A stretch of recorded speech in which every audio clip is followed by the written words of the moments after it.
أعوذ بالله من الشيطان الرجيم بسم الله الرحمن الرحيم اللهم صل على محمد وعلى آل محمد كما صليت على إبراهيم وعلى آل إبراهيم إنك حميد مجيد اللهم بارك على محمد وعلى آل محمد كما باركت على إبراهيم وعلى آل إبراهيم إنك حميد مجيد رب اشرح لي صدري ويسر لي أمري واحلل عقدة من لساني يفقهوا قولي ربنا زدنا علما يا مقلب القلوب ثبت قلبي على دينك آمين. Today we'll do the second part of Surah Saba, in which we will complete this surah from verse number 22 till 54. Now I'll recite two verses, 22 and 23. قل ادعوا الذين زعمتم من دون الله لا يملكون مثقال ذرة في السماوات ولا في الأرض وما لهم فيهما من شرك وما لهم منهم من زهير.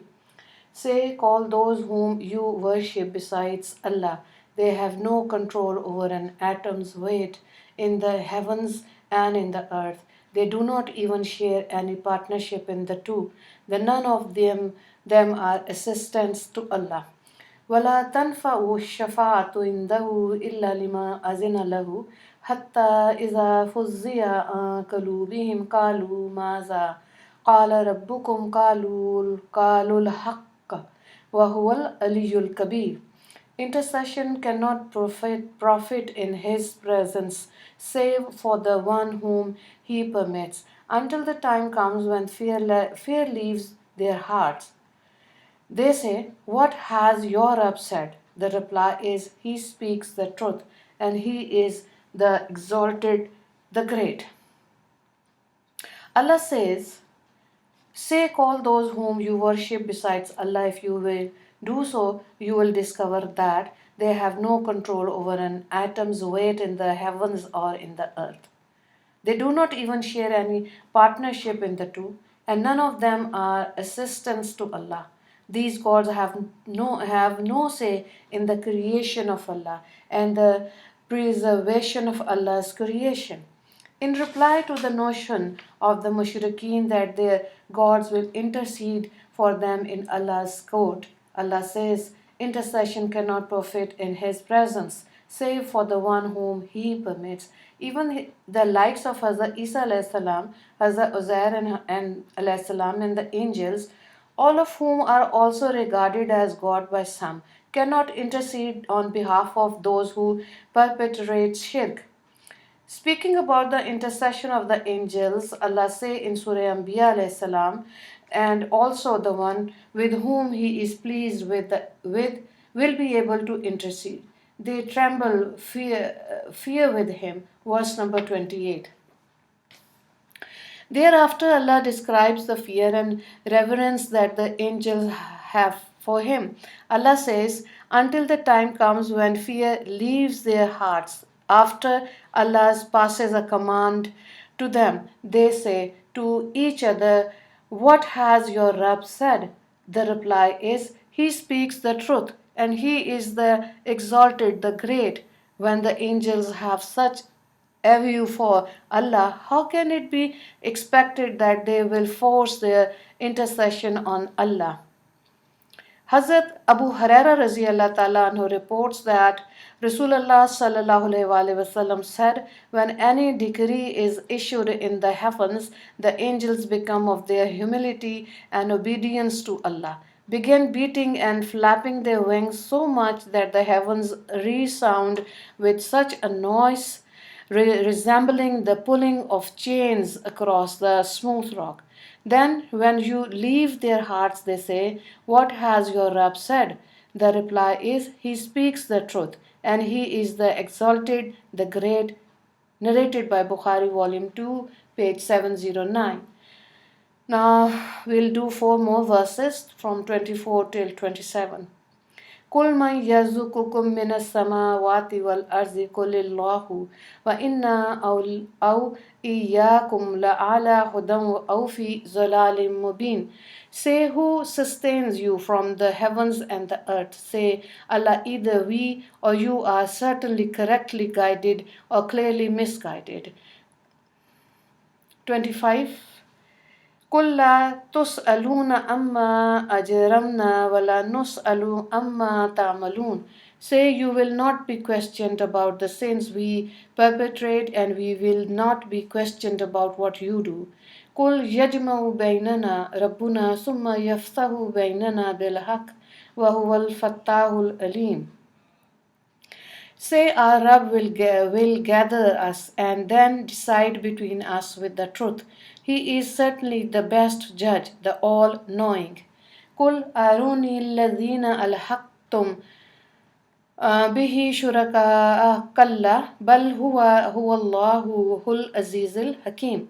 Say, show me those whom you ascribe as partners to Allah. Never, but He is Allah, the mighty, the wise. These verses establish belief in Tawheed. Allah begins by saying, Say, who sustained you from the heaven by sending the rain and the earth when it sprouts forth all types of vegetation? Say, Allah does this. Even the mushrikeen are forced to admit that these things happen by Allah's will. Allah instructs further that the mushrikeen be told, either we or you are certainly correctly guided or certainly misguided.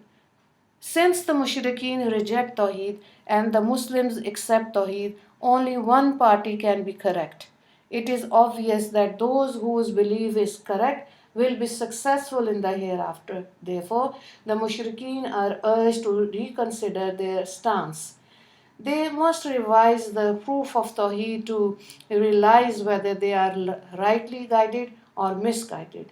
When they reach the hereafter, it will be too late to make amends, because they will then be doomed to eternity in Jahannam. Say, you will not be questioned about the sins we perpetrate, and we will not be questioned about what you do. Every person will have to answer for himself. However, however, to safeguard people from Jahannam, the Muslims must continue to invite the kuffar to Islam. Say, our Rabb will gather us and then decide between us with the truth. He is certainly and best judge, the all-knowing. The kuffar will learn the error of their ways when they will be condemned to Jahannam, while the mu'mineen are welcomed in Jannah.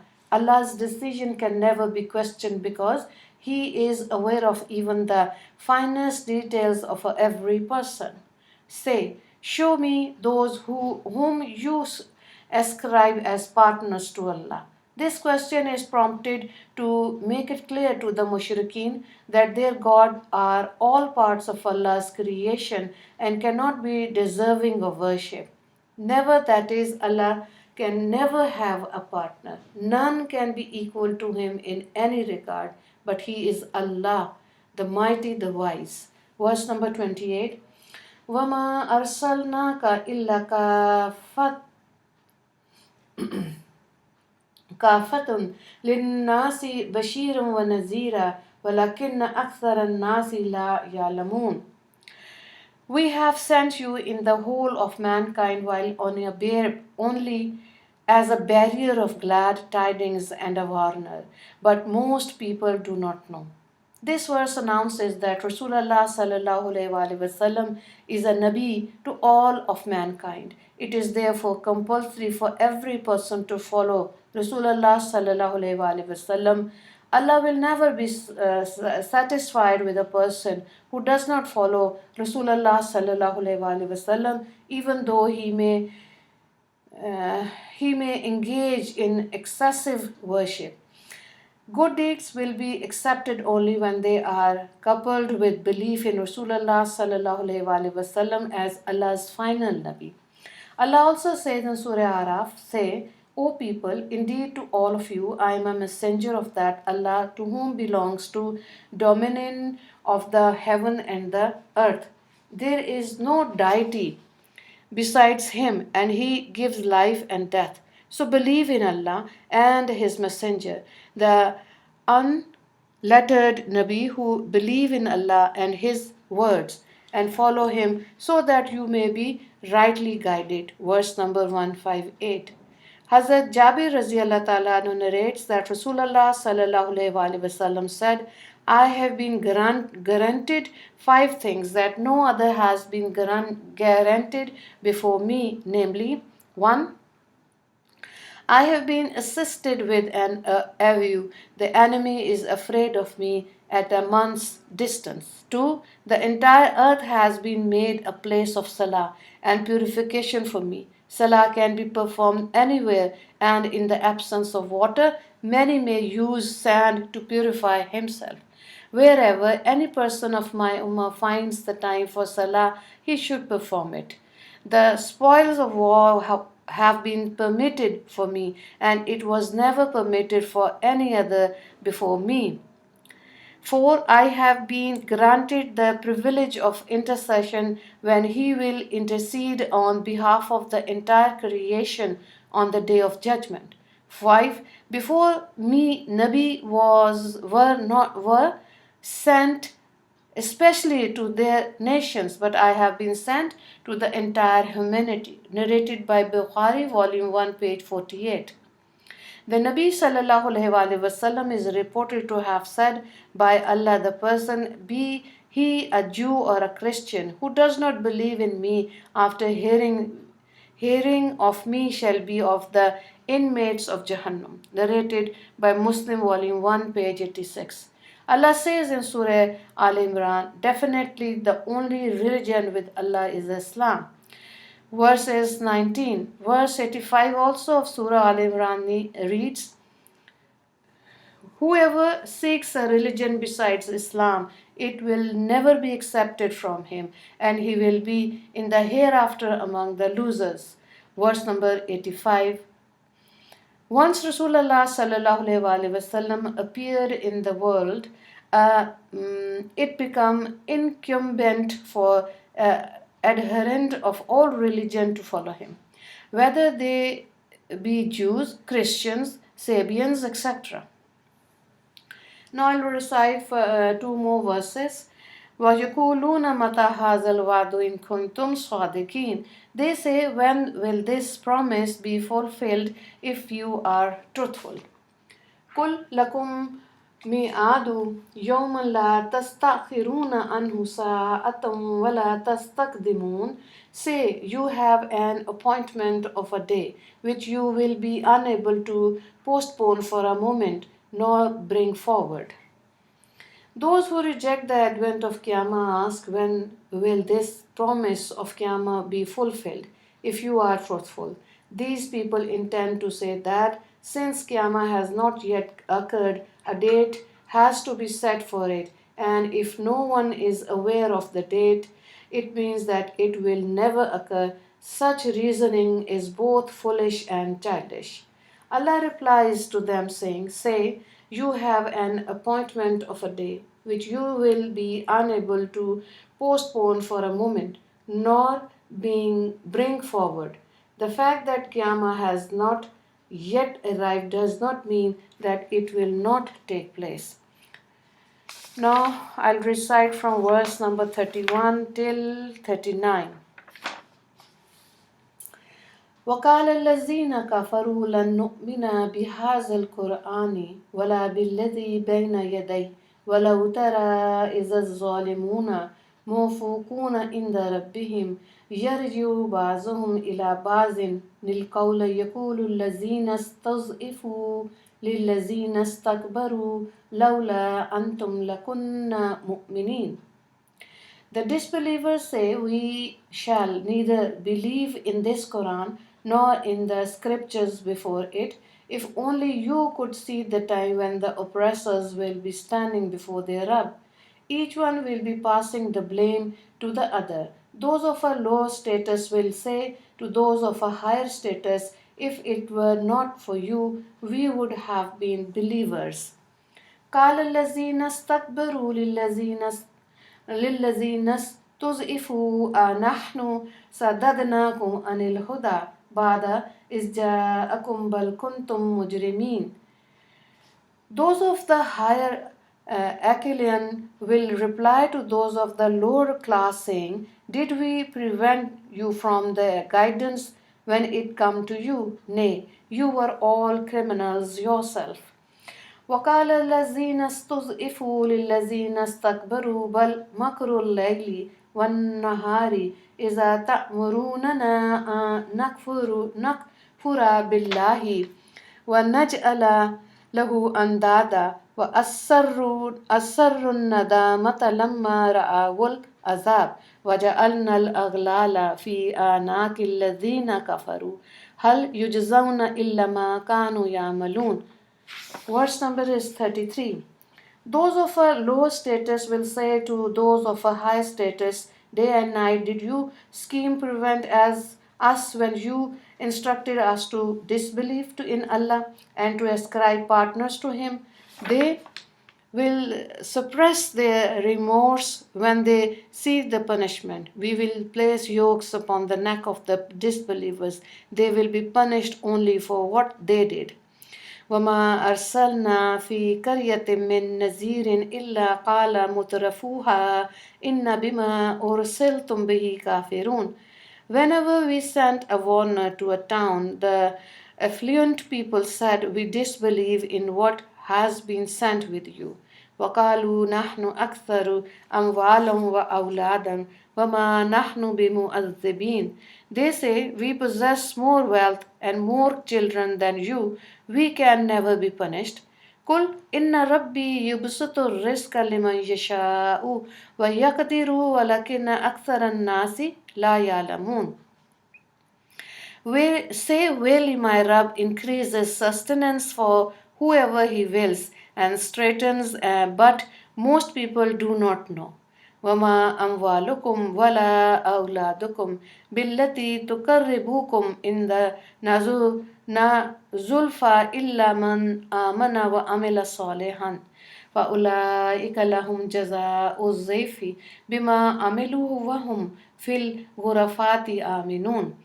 Your wealth and children are not such that they can draw you closer to us. Expect for him who believes and does good deeds. For these people there shall be a double reward on account of what they do, and they shall rest peacefully on balconies.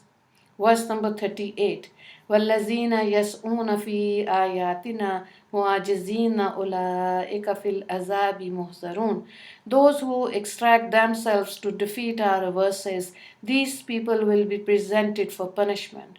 قُلْ إِنَّ رَبِّي يَبْسُطُ الرِّزْقَ لِمَنْ يَشَاءُ مِنْ عِبَادِهِ وَيَقْدِرُ لَهُ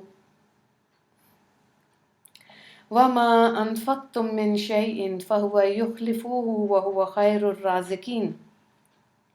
Say, verily my Rabb increases sustenance for whoever of his bondsmen he wills and straightens for him. Whatever good you spend, Allah will follow it with a reward. He is the best of sustainers. The above verses depict a scene of Qiyamah, which all the kuffar will witness the punishment before them, and an altercation will then ensue between those people who belong to the low class in this world and who were subservient to the more affluent and influenced people of a higher social standing. Allah says, if only you could see the time when the oppressors will be standing before their Rabb, each one will be passing the blame to the other. Those of a lower status will say to those of a higher status, if it were not for you, we would have been believers. Those of the higher Achillean will reply to those of the low class, saying, did we prevent you from the guidance when it come to you? Nay, you were all criminals yourself. They will claim that they never forced these people to reject Allah's guidance and to adhere to kufr. Those of a lower status will say to those of a higher status, day and night did you scheme prevent us when you instructed us to disbelieve in Allah and to ascribe partners to Him. The followers will still claim that it was the plot and guile of these leaders and influential people that led them into the terrible punishment of the hereafter. There will be no escape from Allah's punishment. They will suppress their remorse when they see the punishment in an effort not to express it. We will place yokes upon the necks of the disbelievers. They will be punished only for what they did. One will not suffer any punishment for a sin that one did not perpetrate. Allah continues to say, whenever we sent a warner to a town, the affluent people said, we disbelieve in what has been sent with you. Be sorted with their possessions, they said. We possesses more wealth and more children than you. We can never be punished. They were deceived into thinking that they were the chosen servants of Allah because Allah had granted them abundant wealth.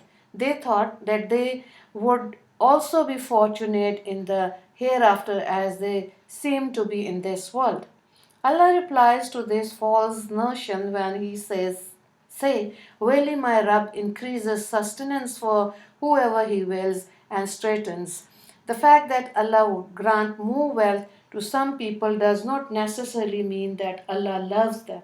Just a little wealth does not mean that Allah dislikes a person. Allah grants people more or less because of certain reasons, which He knows best and which most people do not know. Allah then states a general rule when He says, your wealth and children are not such that they can draw you closer to us, except for him who believes and does good deeds. For these people there shall be double reward on account of what they do, and they shall rest peacefully on balconies. The fortunate mu'mineen who utilize their wealth in correct ways will receive grand rewards from Allah because of their iman and good deeds.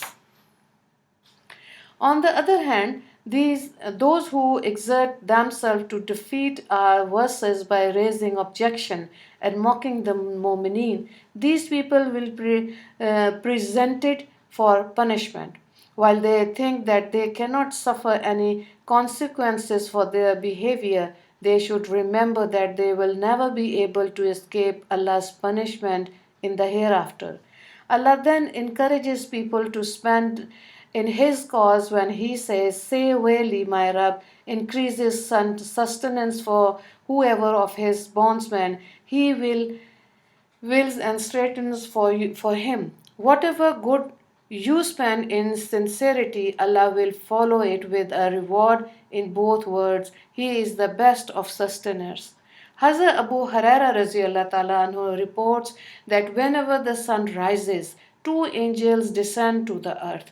The first angel prays, O Allah, grant a good return to the one who spent in charity. The second one prays, O Allah, destroy the wealth of the misers.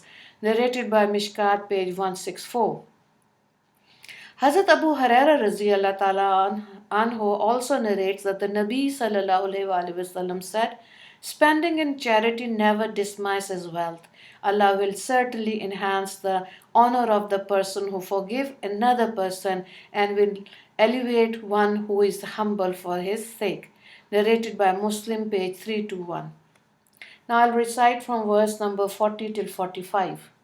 وَيَوْمَ يَحْشُرُهُمْ جَمِيعًا ثُمَّ يَقُولُ لِلْمَلَائِكَةِ أَهَؤُلَاءِ إِيَّكُمْ كَانُوا يَعْبُدُونَ. The day when we shall gather them all, and Allah will say to the angels, are these the ones who used to worship you? قالوا سبحانك أنت ولينا من دونهم بل كانوا يعبدون الجن أكثرهم بهم مؤمنون. They will say, you Allah are pure, you are our protecting friend, not them. The fact of this that they used to worship the jinn, most of them having faith in them. فاليوم لا يملك بعضكم لبعض نفعا ولا ضرا ونقول للذين ظلموا ذوقوا عذاب النار التي كنتم بها تكذبون. Today none shall be able to do good or harm to anyone.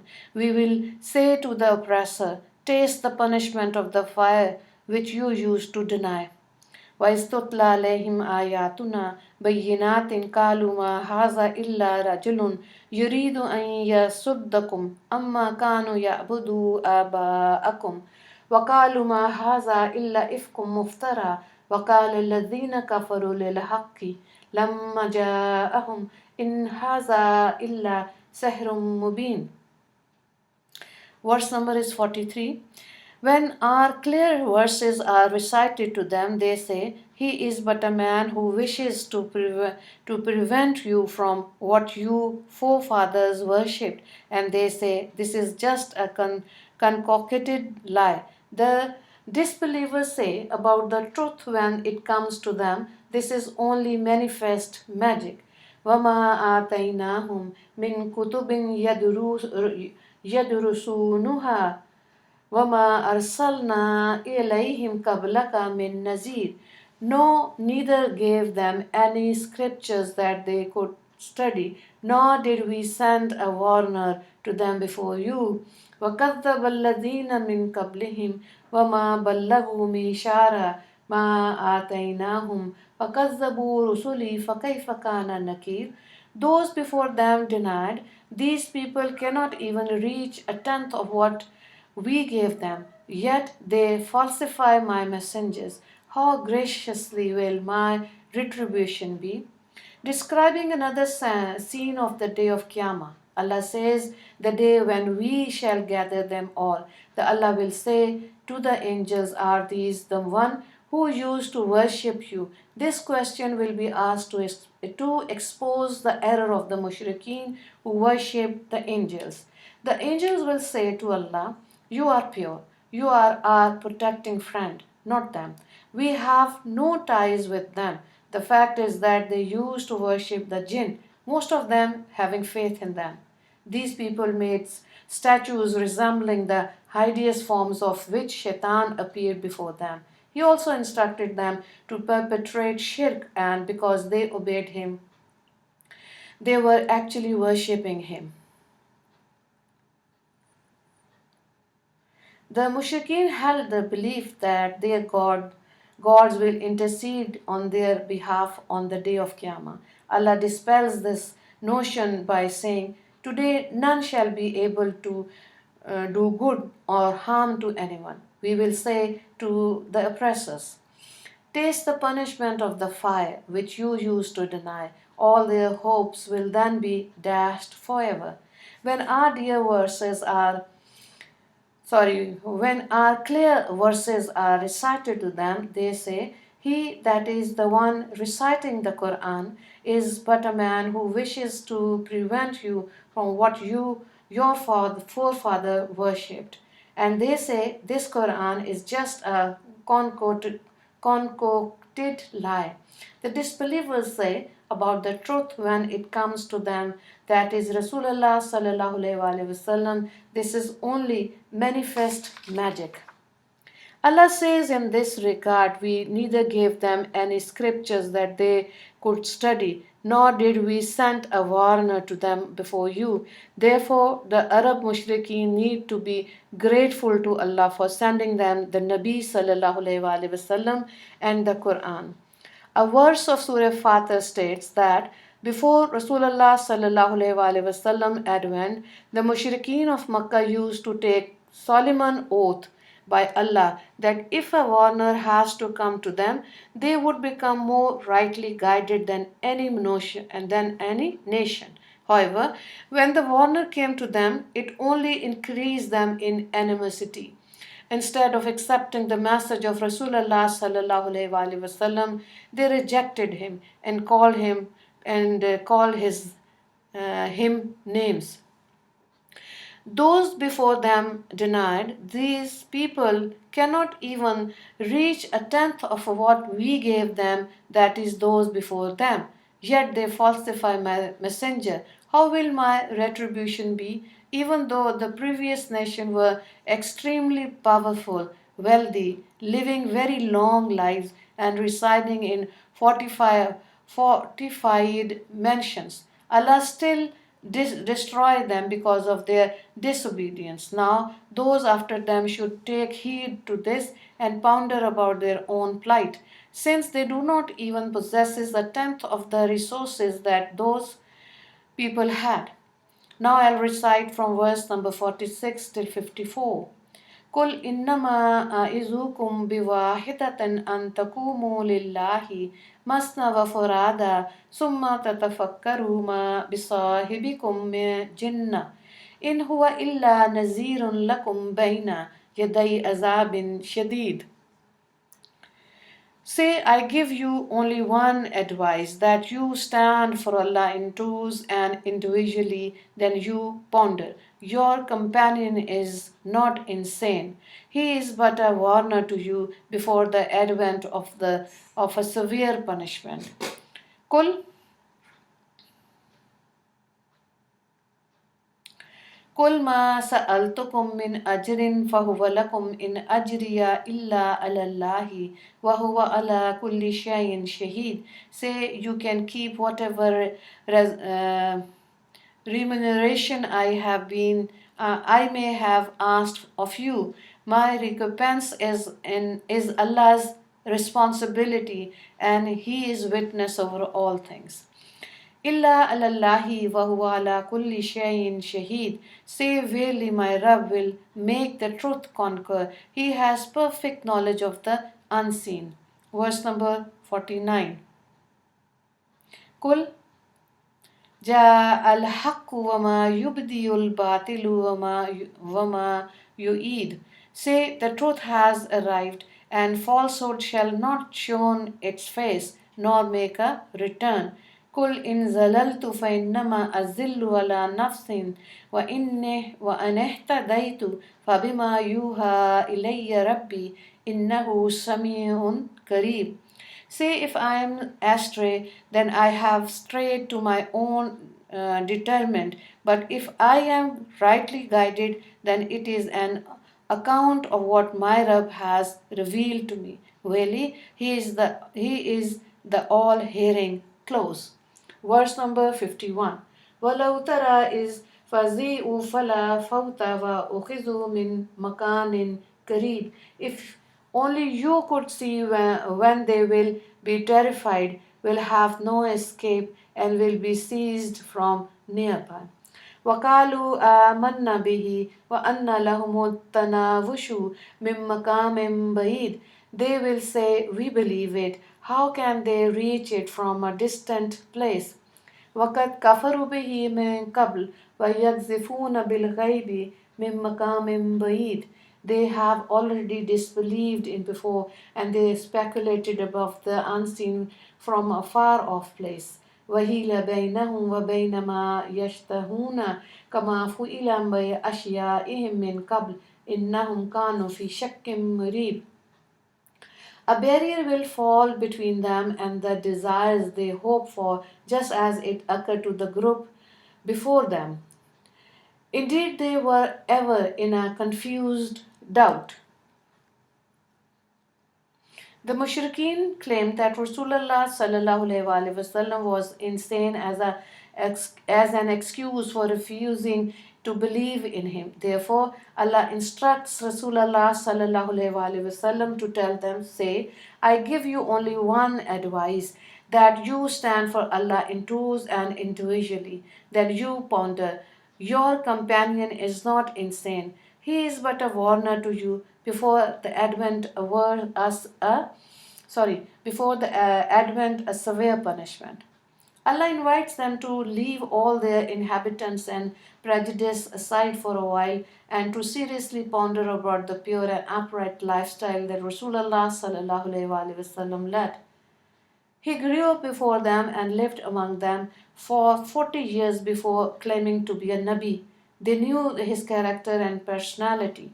They must therefore sit either in groups or individually and think the matter over very earnestly. They must listen to what he has said and ponder over the status of the Quran, which challenge them to produce something equal to it. Taking all matters into consideration, they will realize that Rasulullah sallallahu alaihi wasallam is certainly Allah's messenger and not at all insane. Thereafter, Allah commands Rasulullah sallallahu alaihi wasallam to convey the following messages to the people. 1. You can keep whatever remuneration I have asked of you. My recompense is Allah's responsibility, which He will fulfill, and He is witness over all things and will punish you for your kufr and opposition. 2. Verily, my Rabb will make the truth and the supporters of truth conquer. He has perfect knowledge of the unseen.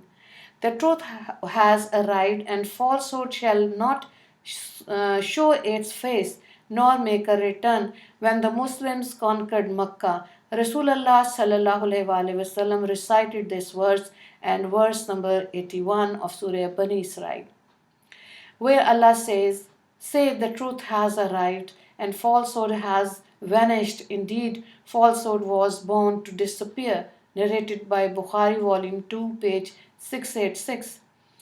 3. If I am astray, then I have strayed from the true religion of Islam to my own determined.